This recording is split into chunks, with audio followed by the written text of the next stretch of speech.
I think we're live, Brent. How are you Good doing? morning, my addicted to live streaming friend.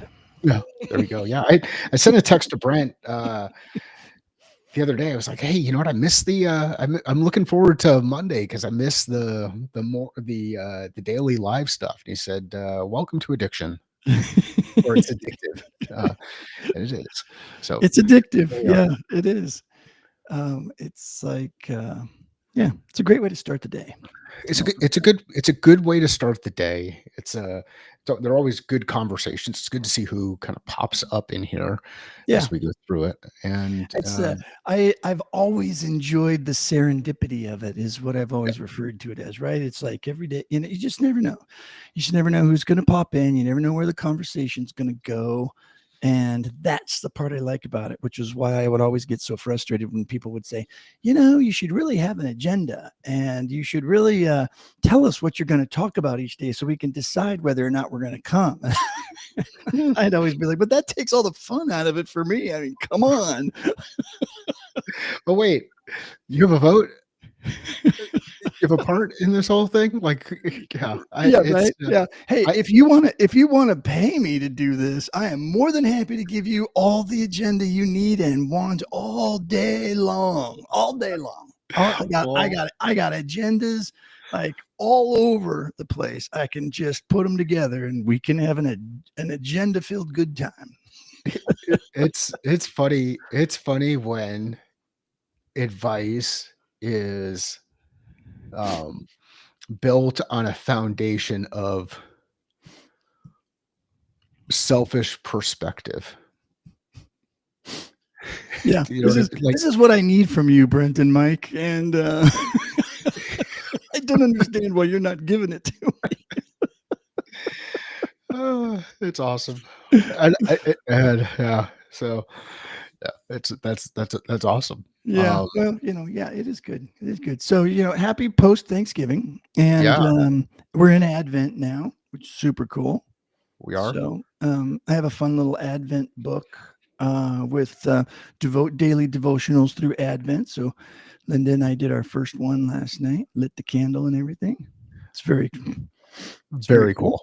I haven't done anything like that in a long time. So, Yeah, so it's good. fun. It's fun to kind of get back into those types of routines, habits, whatever you want to call them. And remembering the season. Yes. Yeah. I did try to stay away from work a little bit, but Did you? yeah, but I couldn't stay away too long. How about you? Were you able to like just focus on other things for a couple day or two, maybe an hour, maybe 10 minutes? Yeah, I took a LinkedIn break, so to speak, and guess what? LinkedIn is still here. It didn't. Everybody's still talking LinkedIn about the didn't same care. stuff. So that was kind of a. I mean, I posted a couple of things and kind of scrolled through, made a couple of comments, did that kind of stuff. It didn't spend near as much time that I and it makes me realize how much time I end up spending inside that freaking platform during the week. And it's just in general. I know. Um Damn you, Reed Hoffman. yeah. So I also didn't record as much.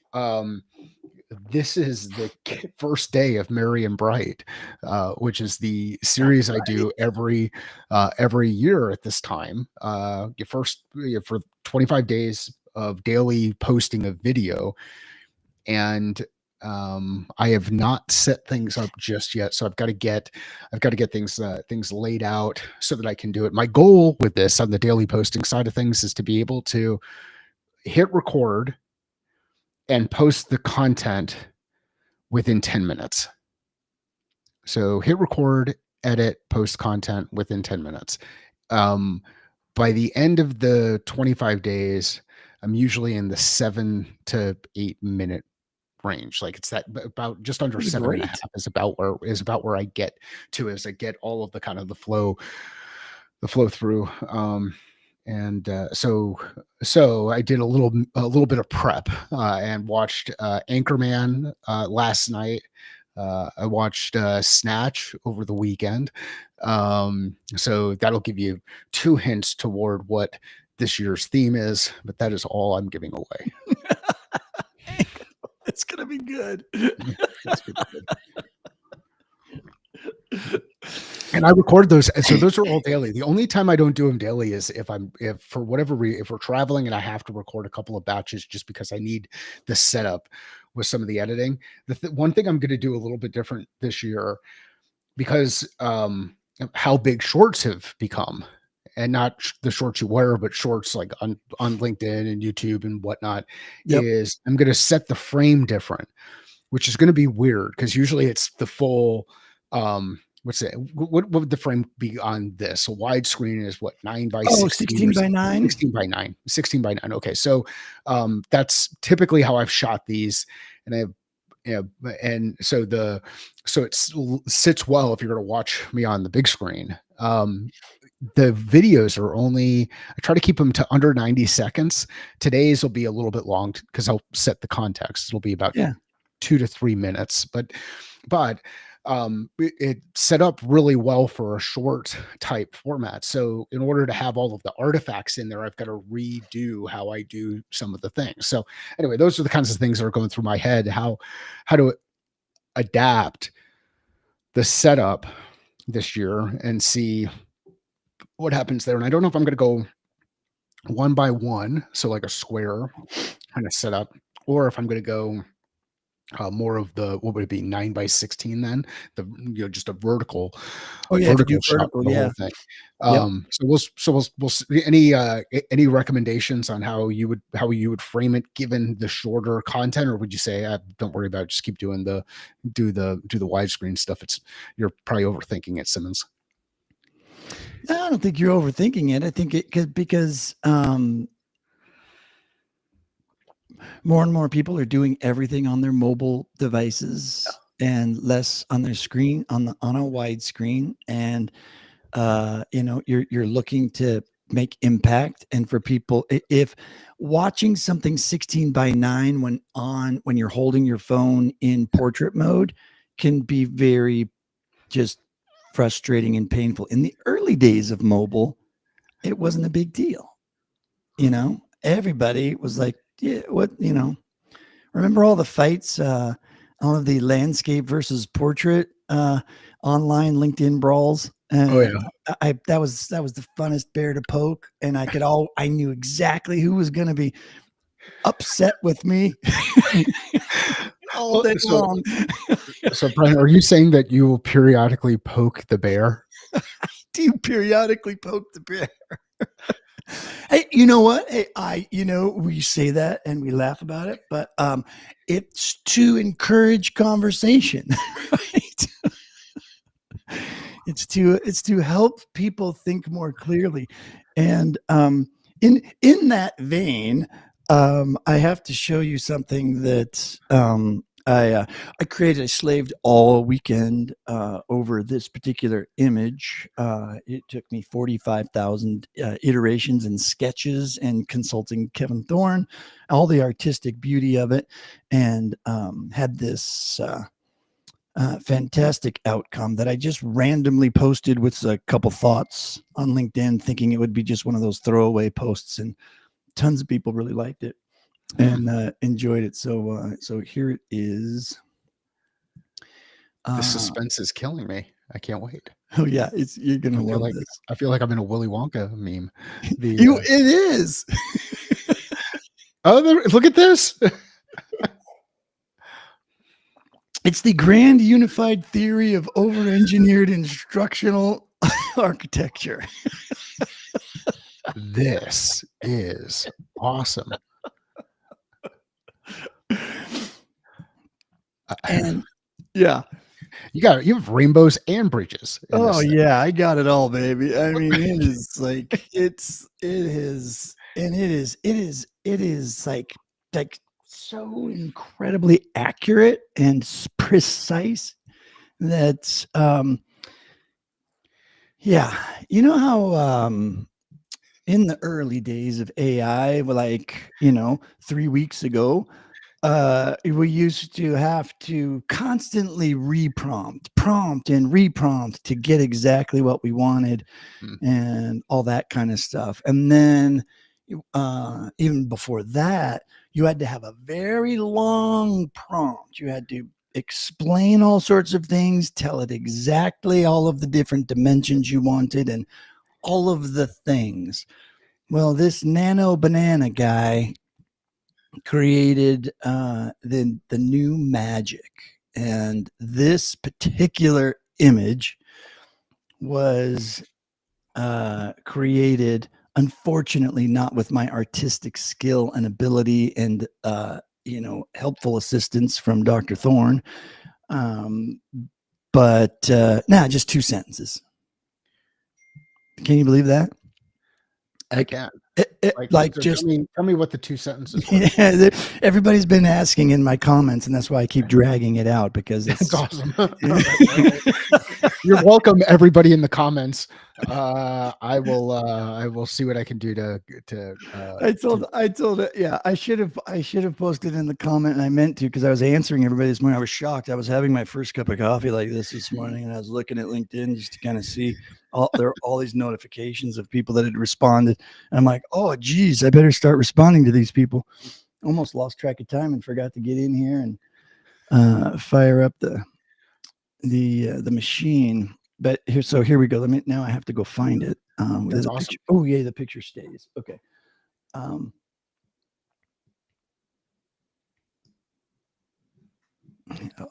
man,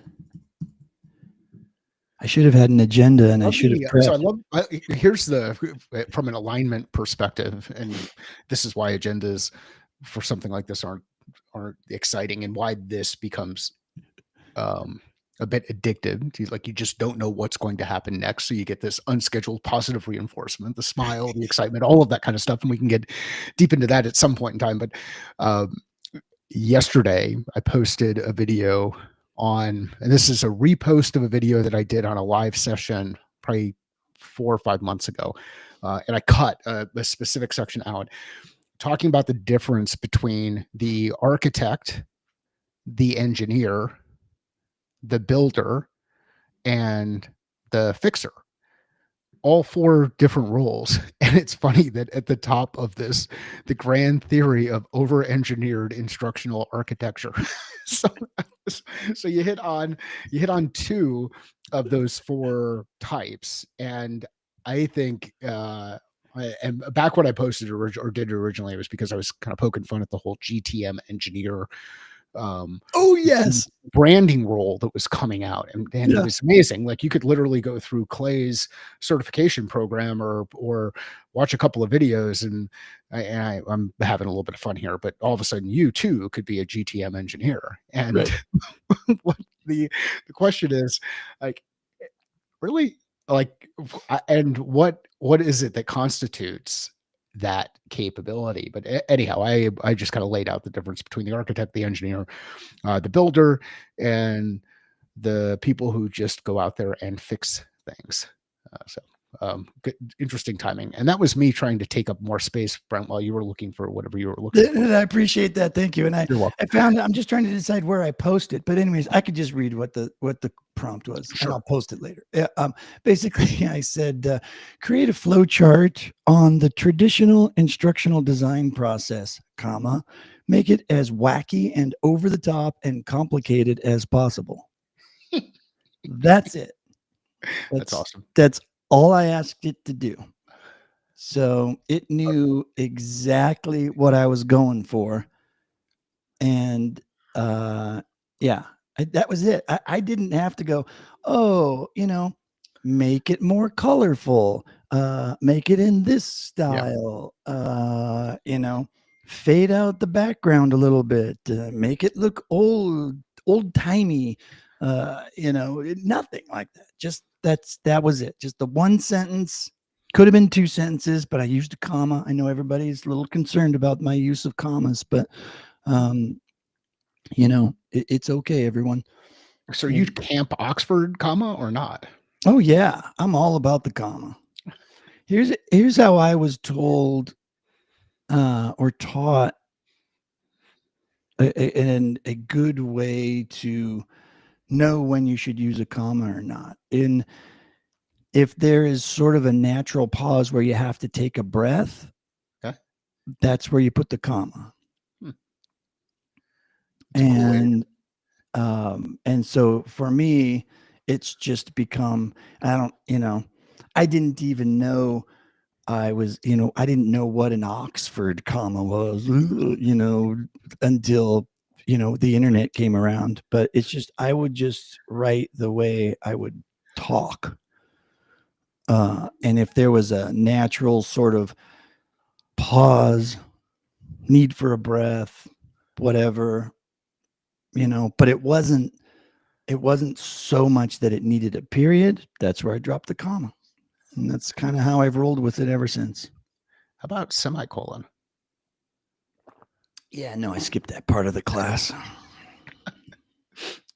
It's I'll that's use a funny. good colon from time to time, Use a but good not a, colon. not a A good semi, colon. not a Thanks. semicolon, but a good full colon, no There you go. semis. How about M dash? Are you an M Oh dash or are you yeah, all not an day M long. dash? Oh yeah, all M dash it, all three dot it.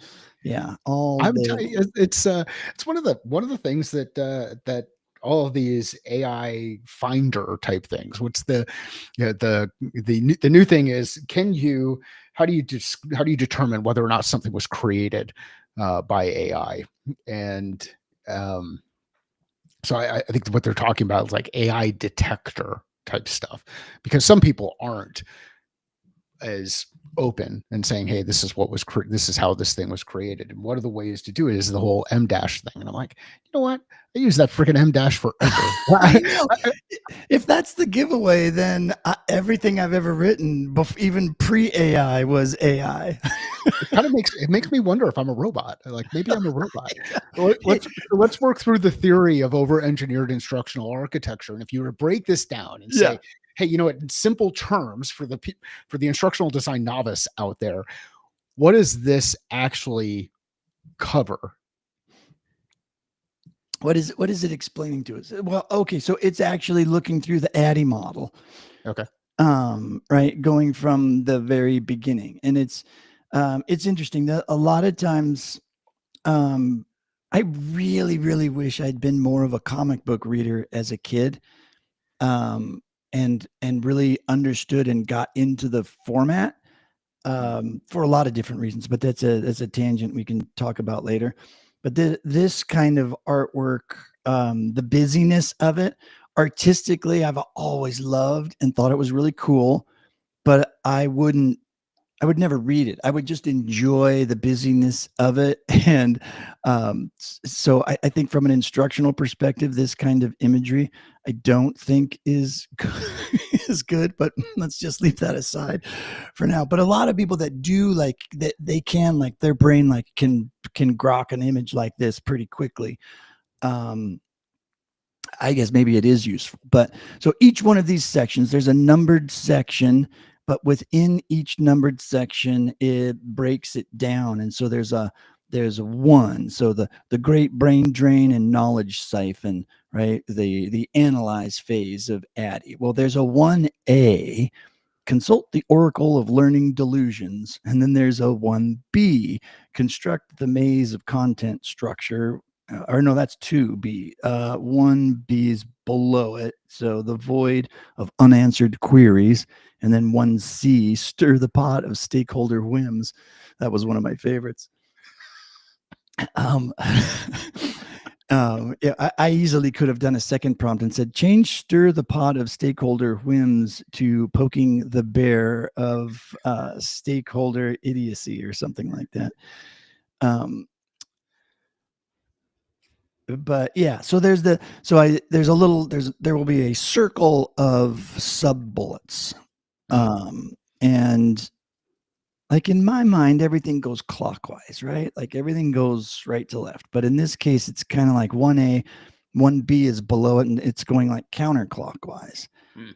So then let's go up to number 2, the blueprint of impossible dreams. All right. So you're looking for, so this one's a little bit better, kind of. No, not really. It's counterclockwise. Fabricate learning objectives with glitter and hyperbole. 2B is all the way to the left on the other side of the big machine image. Construct the maze of content structure. And then you got to find 2C, The Hall of Mirrors strategy selection. That was always that's a classic. Oh, and then there's even a 2D, the Pit of Infinite Revisions. Optional but inevitable. Listen, folks, if you didn't think AI had whimsy, you'd be wrong. It gets it. It knows how to be funny. Let me tell you.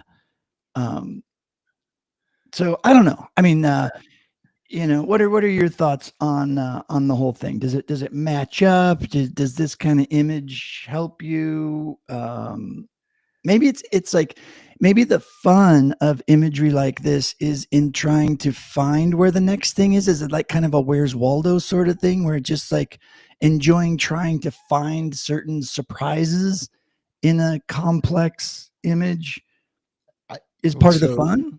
So here's how I would use something like this. This is why I think this stuff is so freaking powerful and creates an opportunity for awesome conversation with people. Number one, this gets us past the blank slate view of the world where you're like, oh, okay, let's all come together in a meeting and talk about how do we apply instructional design to the thing that we're doing, which I could tell you the only time that the how do we apply instructional design conversation to the thing that we're doing comes up when I'm talking with instructional designers. Literally the only time it comes up.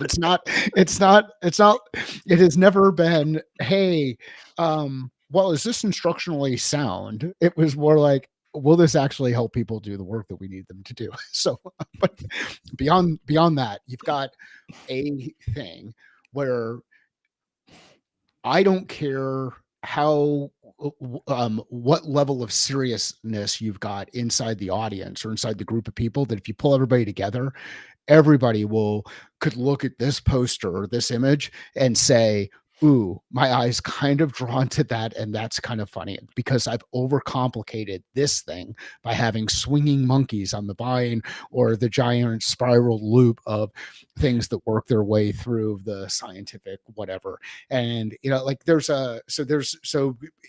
it is grounding, I think, and creates an opportunity for people to laugh at themselves a little bit. And then the next question that I would go through with this would be, okay, well, given that we just had a little bit of fun, what can we cut away? Like, what do we remove? How do we simplify you reduce the complexity of this thing?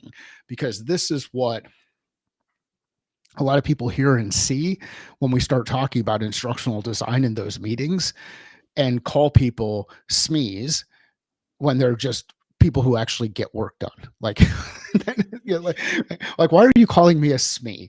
Well, it's because you're the subject matter expert. Well, okay. Well, thanks.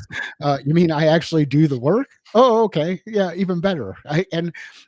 So I think this is a really cool conversational starter to get people laughing in the room. And once you get people smiling, then the room can kind of look around and say, ooh, maybe we could all get over our own bullshit and actually get real work done.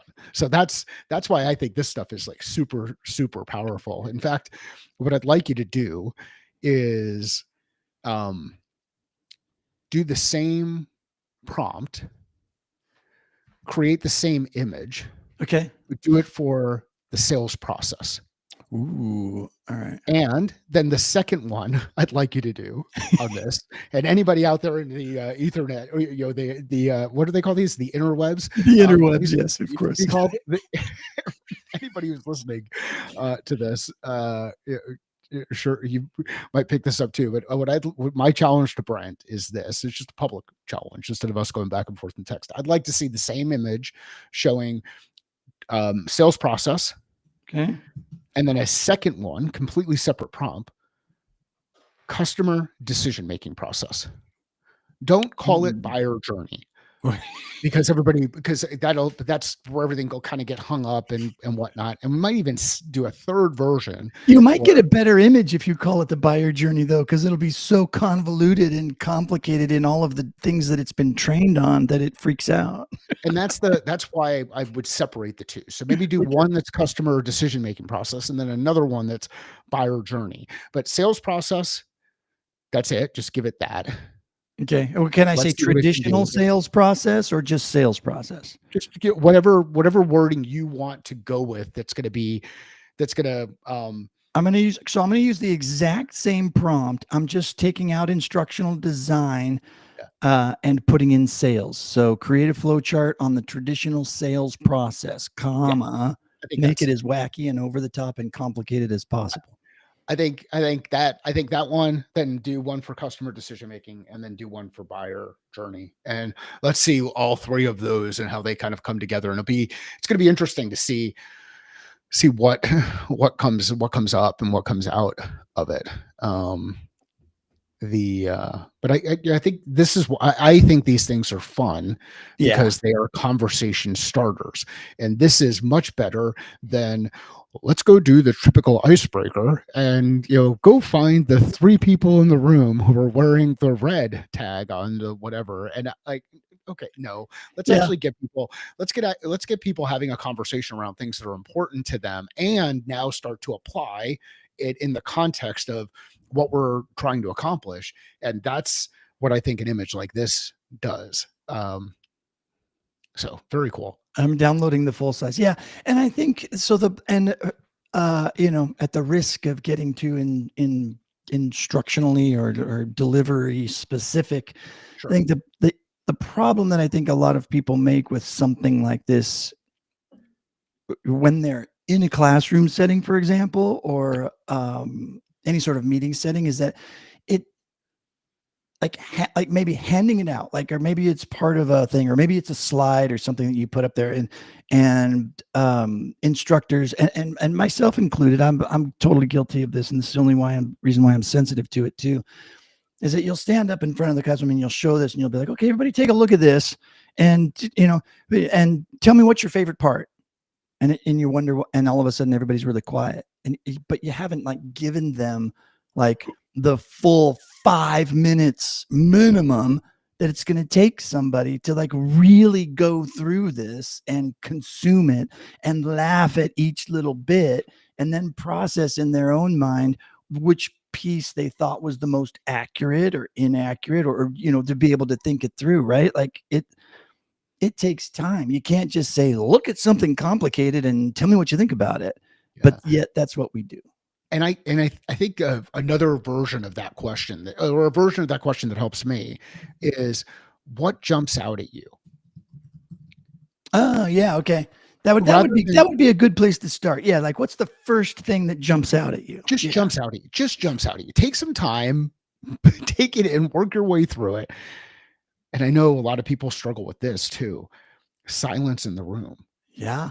Like when you have people go through and do this, and you've got to take up so much of this, you're going to have silence in the room. One of the things I'm looking at on an image like this is, and there's a perfect version of it inside the document. It's that bridge. So there's a bridge, the gap between one section and another.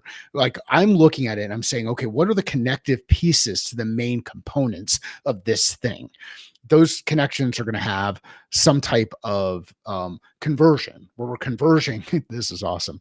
Um, The the imperial imperial sales sales juggernaut. that's, and it's so cool to see the stovepipe piece where there's this Yeah. there's a belief, there really is this belief that the piping keeps working in the same direction, and the reality is just like um the um what is it in adult learning where you talk about double loops? um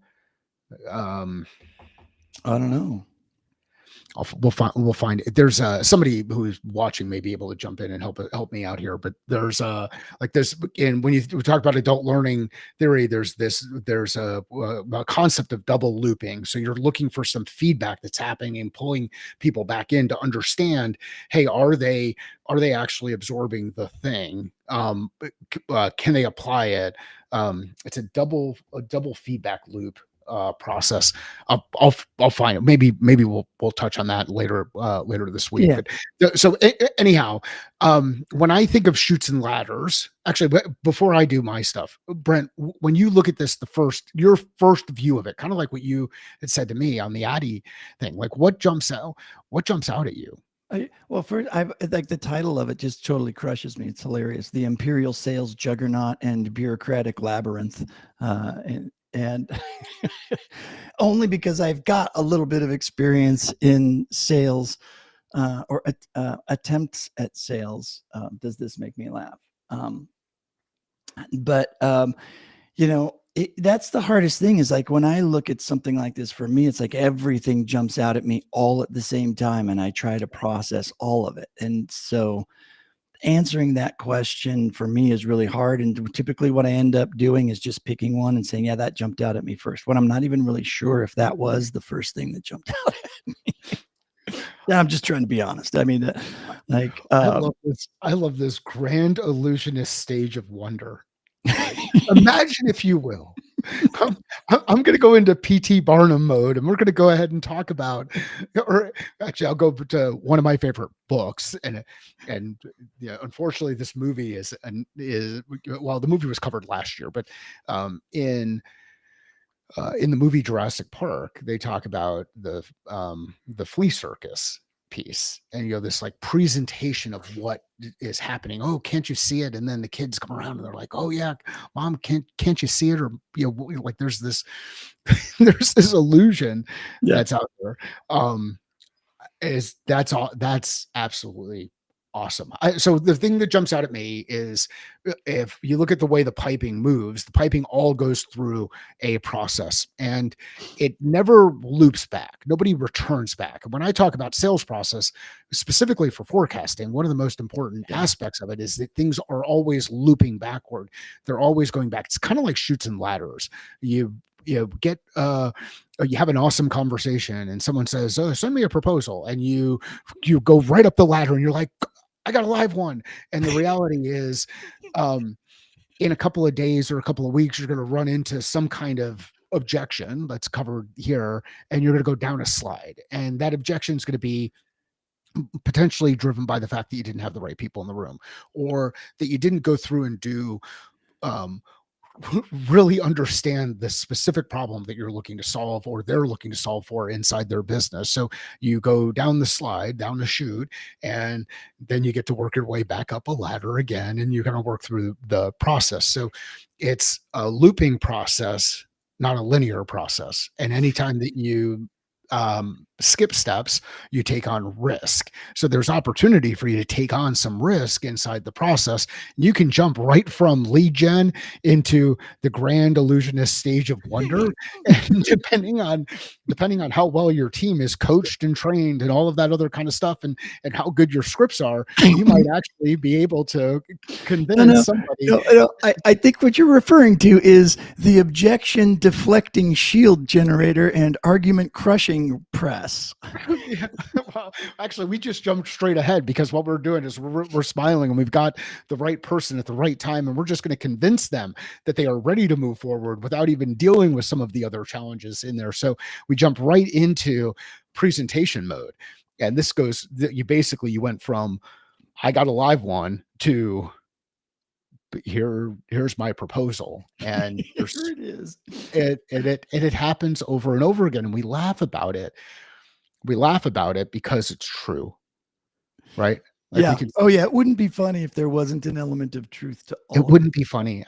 So anyhow. So I think this is absolutely awesome. Can you send me this it. Oh, yeah. image, because I'm going to use it in something. Yeah, for sure. My guess is if you drop it into Nano Banana and tell it make a shoots and ladders version of this, yeah, it would be awesome. I'm not gonna. I don't want to. Um, Actually, you know what? Maybe we play. Actually, my So tell me. Again, the tool. What tool are you using to do this? I just did it in Gemini and clicked the little option that says image, and it automatically uses the new version of Nano Banana. So I know everybody talks about those official names and all that kind of stuff, but everything I do is in Gemini. Awesome. Yeah, it's just at the bottom of when in the prompt window, there's a little settings button, and you can select deep research, create videos, create images, canvas, guided learning, or visual layout. That's it. That's currently in the labs. But yeah, so you select one of those and you put it in. But I think if you're just like, if you haven't selected the create an image and you just put in your prompt, create an image, blah, blah, blah, blah, blah, and add all the other stuff, I think it says when it shows the thinking process, I've seen it say loading Nano Banana. You Awesome. know, when I forget to click the thing. Um, but anyways, yeah, technical detail, but yeah, that's what I do. That's how I did it. If anybody wants to know it, um, hit my LinkedIn, and you can reply to some of the commentary that's on that image. It's funny. It's good stuff too. Josh Cavalier noticed the how much nuance is in the illustration. Brian Berg said, "Wait," and he used a comma. What on earth was the prompt that created this? And Garima Gigi says the whimsy in this is just another level. This should be printed and sold as a poster. Love it. Lisa says this is amazing. I feel so seen. Harvey Singh, thank you for all of you folks. Thank you for commenting. AI understands L&D pain so well, comma. I'm starting to think it's been through 3 approval cycles and a QA gauntlet itself. That is awesome. Mark Stevens says, love this for so many reasons. Nothing like being real. Jim Woolsey says, this is fantastic. You've beautifully captured every part of the dream so many of us have lived. And it's funny that I mean, it wasn't me. It was just the Nano Banana. I just like to say that. Yeah, I don't know that I could say it. Like you've said it a couple of times, and I think if you got into like a tongue twister about saying it like 3 times fast, you'd you'd wonder if you're going bananas. I'm just a little punchy this morning. I need another cup of coffee. This is awesome. There was something that you said a little bit earlier. You'd mentioned Kevin Thorne, and Kevin's one of those people that whenever someone talks about illustrations, he's someone I think of, specifically in the context of comics, and some of the work that he's done in kind of laying out and helping with this transition that helps this movement forward as somebody kind of moves through things. You said, hey, I wish I would have gotten into reading. I forget exactly how you said it. I think you said something like, I wish I would have gotten into reading comics or doing something associated with comics. What's the thing that you wish you would have done when you were younger associated with comics? And I think we could stop sharing the Oh, yeah. We could see you. Yeah. I think the reason is that I've tried to enjoy them. Yeah. And I get so, and I guess the thing is that maybe I overthink it more than likely. Like I will open up a comic, well, nowadays digitally, and I will sit and stare at the artwork first. Yeah. And like just consume, like I won't read it. So when I think of like somebody reading a comic, I think of them sitting there reading all of the words and just reading through the comic at the same pace and at the same, doing the same things you would if you were just reading a regular novel or book of some sort. And so maybe I just the way I would do it didn't feel right. It took too long. I think it was. It's like it takes me like way too long to read one page of a comic because I will sit and enjoy the graphic artwork and the design first, and try to put the story together in my head by just looking at the pictures before even thinking about consuming the text Yeah. that's there. And so I always just felt like I was doing it wrong, or I just didn't know how to do it. And maybe maybe there is no right way, obviously, but there's when you grew up in the academics that we grew up in, there's a right and a wrong way for everything, and it just gets drilled into your brain. If you're not doing it the way you're told, you're doing it wrong, or you get an F. So yeah, I'm still trying to shake that out of me. Yeah, I think that's probably why school just wasn't my thing, It and sucked. just it wasn't it. That's The a whole nother conversation I can grouse about for hours. we so I don't know if I've shared this with you, but when I was younger, like when I was a kid, when I was in like um, more late elementary school, and then into junior high, and then a little bit into high school. I used to draw comic book characters.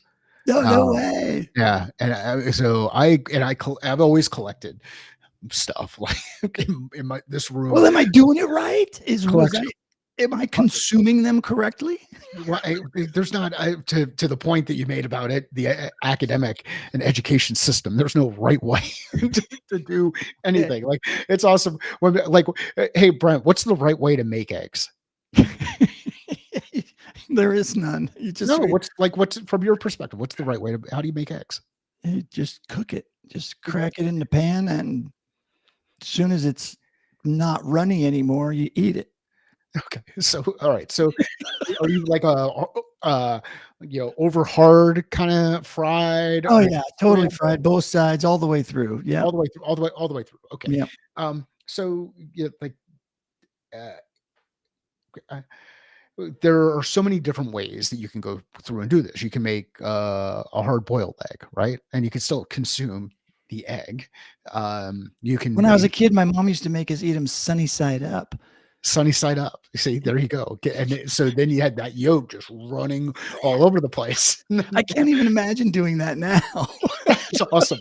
So like look at the disgust that's happening here. So all right, so um collected comic books, uh drew comic books, and it started the same way that you'd start doing a lot of the stuff. You're doing a lot of tracing and just kind of getting comfortable with it, and then you start to realize, Yeah, hey, there's actually some design components. There's this, these spheres and cylinders and triangles and different ways that you start to put things together to get aspect ratios, and yeah, then there's a really cool thing where you start to see the value of forced perspective and how it can draw attention and create space and movement and all of that other kind of stuff. The thing that I didn't have an appreciation for, even then, back when I would read and kind of draw and do that kind of stuff, that Kevin Thorne highlighted for me a number of years later. Like I didn't meet Kevin until a couple of years ago through some of the learning, the yeah. L&D type stuff, right? But Maybe it was during a drink and draw back, he was he was when I was doing the drink highlighting and he was draw videos with highlighting Kevin. well, he highlighted the importance of what happens in the gutters, and not the Oh gutter yeah, of your brain, but like what happens in the gutters, the breaks between a frame and the next frame. And there's a thing that you get when you've got a comic book in front of you and you're going through the gutter. There's a transition, there's this motion that's happening. You're yeah, building out the rest of the story in your brain as you go through it. And when you think about how engaging these things can be, these comics can be, part of it is I'm giving you time, energy, and space to move from what transition from one um I don't know what the technical term is, but like one image to the next image, even on the same page.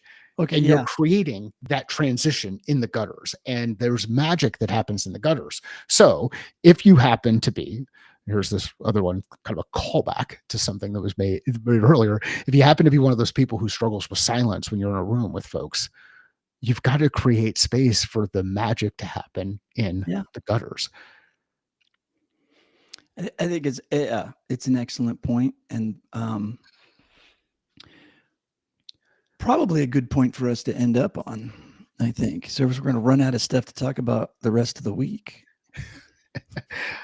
Maybe we pick up comics, because I can tell you, I do not know. So I typically always have a book at the ready.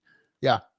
Because my favorite books that I share with folks, I normally keep in a stack. But the particular book that I'm now thinking of that you've sparked in my head, I don't have at the ready, and it's a bummer because it would have been perfect timing. But it's called, I want to say, The Art of Comics, or shoot, I can't remember. I'm looking to see. All right, so you have some homework. You're going to go find that book. I'll find that book, and that will spark our conversation for tomorrow morning, because it talks about all of those things. And if somebody wants to know about instructional design or storytelling and the science of it and all of that, it is amazing. Like, at least if you're the type of person that can look at it and not take it literally, if you can like take the knowledge that you could get out of something like that and rejigger it in your mind and use it in your corporate setting, then it'll be good for you. But far too many people are like, I show them that book and I'm like, this is like a Bible of visual presentation, of instruction, of flow, of all that kind of stuff. And they're like, yeah, no, that's not going to work for us. We're not allowed to do comics and funny things. We're in a highly regulated industry. And I'm like, God, it's not what it's all about. You mentioned Kevin. Kevin has put together some amazing worksheets. This is what I would call it, that show that help train people on safety in regulated environments. And they're simple ways to convey information. So my response to that in the highly regulated is kind of get over your own bullshit. But this could turn into old men shouting at clouds. 3 hours with Brent and Mike. Brent, where can people find you? Yeah, LinkedIn. Just go to B. Schlenker, I believe is the tag that I found. Or maybe it's my full name, Brent Schlenker. I don't know. But yeah, I'm not hard to find. You can find your catalyst at findmycatalyst.com, and or follow me on LinkedIn as well. And I'm one of the OGs on LinkedIn. You wouldn't tell by the follower count, but I am still Mike Simmons on LinkedIn. So Brent, always good. Look forward to catching up tomorrow. Send me the images. And totally. When you watch this and you go back and look at that post, add your comment or question or triggering event associated with that image. Yeah. Which part did you like the best? Yeah. Until next time.